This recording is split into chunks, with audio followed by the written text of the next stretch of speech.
Monsieur le ministre, bonjour. Bonjour. Et bienvenue au studio de l'Agence marocaine de presse. Je voudrais vous poser la première question concernant la forte présence de la délégation ivoirienne au sommet d'Africité. Quel est le message que vous apportez pour participer au débat dans le cadre de ce sommet? Alors, deux choses.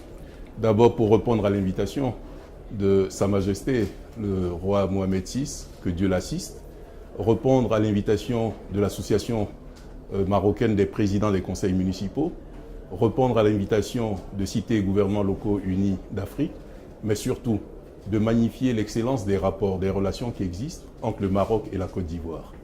La Côte d'Ivoire a instauré la politique de décentralisation il y a une trentaine d'années et le Maroc aujourd'hui constitue un modèle en matière de décentralisation.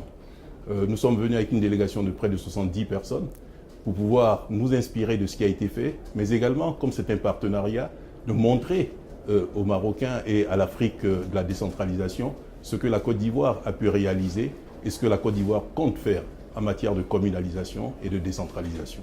Alors concrètement, qu'est-ce que la Côte d'Ivoire est en train de faire en matière de décentralisation pour rendre les villes ivoiriennes des endroits où il fait bon y vivre?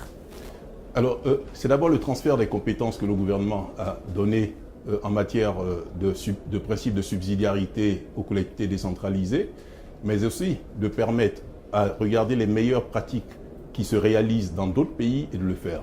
Nous sommes aujourd'hui à Marrakech, on voit, nous sommes dans un pays proche du désert, mais on voit ce qui est fait en matière de parcs, en matière de reforestation, en matière de parcs urbains. C'est très important parce qu'aujourd'hui, avec les problèmes de réchauffement climatique, les problèmes d'environnement, il est important que nous puissions laisser à nos populations, nos nouvelles générations, un cadre de vie important.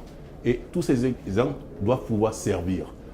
Il y a la santé, il y a l'éducation, il y a les infrastructures, mais il y a également la qualité de vie. Et cette qualité de vie, c'est ce qu'un élu local qui est proche des populations, qui connaît les préoccupations de ces populations peut le faire. Et je pense que dans tous les ateliers que nous avons, tous ces échanges qui sont là permettent à chacun de repartir chez lui avec une expérience qui pourra traduire sur les faits. Aujourd'hui, le continent africain est confronté au problème de migration. Nous avons eu un atelier où l'expérience marocaine nous a été servie. Je crois que cela peut servir à nos États pour pouvoir limiter déjà le départ de nos jeunes, de pouvoir créer les conditions pour fixer nos jeunes sur le continent plutôt qu'ils prennent le risque de la traversée de la Méditerranée. J'ai retenu un terme très important que vous venez de prononcer, qui est celui de magnifier les relations maroco-ivoiriennes. Alors cette magnificence, me semble-t-il, se reflète de manière éclatante dans le projet de la baie de Cocody, dans l'aménagement, à l'aménagement de laquelle le Maroc participe de manière active. Alors où est-ce qu'on en est dans cet aménagement de la baie de Cocody? Alors je dois d'abord me réjouir de l'excellence de ces rapports. Je dois féliciter l'entreprise marocaine qui travaille sur ce projet parce que les Abidjanais et surtout et les Ivoiriens en général attendent beaucoup de ce projet qui doit transformer la physionomie d'un quartier d'Abidjan. La baie de Cocody sera la voie centrale de la ville d'Abidjan et c'est important que cela réussisse. On a pris un peu de retard, mais c'est juste pour pouvoir mieux réaliser. On n'avait peut-être pas dès le départ réalisé l'ampleur de l'ensablement qui existe à cet endroit, mais grâce à la technicité et à la compétence et à l'expertise marocaine, on est en train de résoudre ce problème.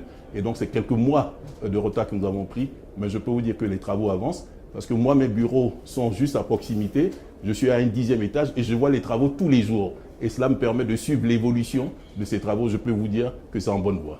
Ça nous réchauffe le cœur que vous ayez cette vue sur la baie de Cocody et que vous allez pouvoir la voir réaménagée et avec une belle vue.